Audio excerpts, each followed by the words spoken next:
Coming up, Nelly Furtado presents Edugyan.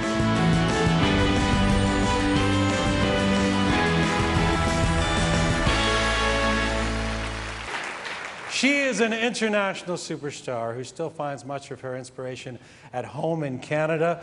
As you likely know, she sold a gazillion records and had lots of hit songs, but she's also a fearless artist who experiments with multiple musical styles and genres, from hip-hop to jazz, which might explain why she's so consumed by the book she's chosen to present. Here to introduce Edugyan's Half-Blood Blues, please welcome Nelly Furtado.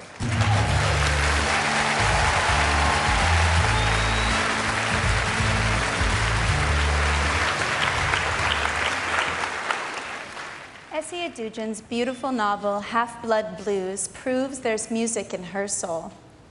The book follows three black musicians from 1940s Berlin to occupied France as they try to evade the Nazis. The SS despise not only our hero's skin color, but what they deem to be degenerate music. Sid, our narrator, is competent on bass. Hero, the trumpet player, is the prodigy.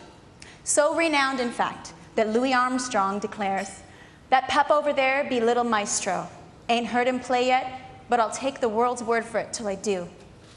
Still, the soul of the novel belongs to Sid, who speaks in lyrical tones informed equally by friendship, jealousy, and grace.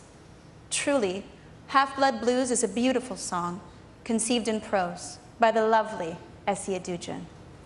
Or, to borrow an expression from Sid, hell, it be genius. Let's meet Edugyan.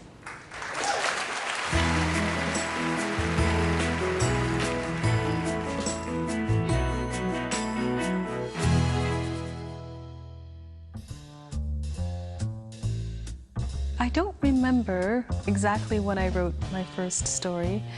I do remember writing a poem. Maybe I was about 10 years old and showing it to my mother, and she was convinced that I'd copied it out of a book. And so I thought, well, it might be, this actually might be good. I was a huge reader, and then at about 13 I decided that, yes, I would like to write books. Half-Blood Blues was written to music, listening to a lot of terrific jazz. So Louis Armstrong, Sidney Bechet, and all of these wonderful musicians from that era. I'm not at all a musician. When you're a child, you take the obligatory, piano lessons. Your parents force you to do this. And I also did, I took guitar lessons as a teenager, and I took cello lessons, I guess, a few years ago, just because I love the sound of the cello. But I'm really abysmal, and I've learned that I'm just not a musical person. Probably every book that you write, as soon as you get to the end, you think, oh, this is wonderful. But then, you wake up the next day after putting it aside, and you think, oh my God, this is just the worst. I didn't feel like I had something terrifically, special, and you're not really thinking that. You're just glad to be done. You're glad that you got to the end of the draft. When I was just starting to write my first novel, I discovered Tolstoy for the first time. I always wanted to read War and Peace, but it just kind of sat on my shelf. And finally I read it and was just utterly blown away by how he could create these characters that were so perfectly realized and wonderfully described. He's tremendous, obviously. I actually have never been on Twitter. I think it's an interesting idea, these little sound bites. I think I'm just not very hip. We don't have cable, even. And just completely, old-fashioned. I'm 33 going on 84.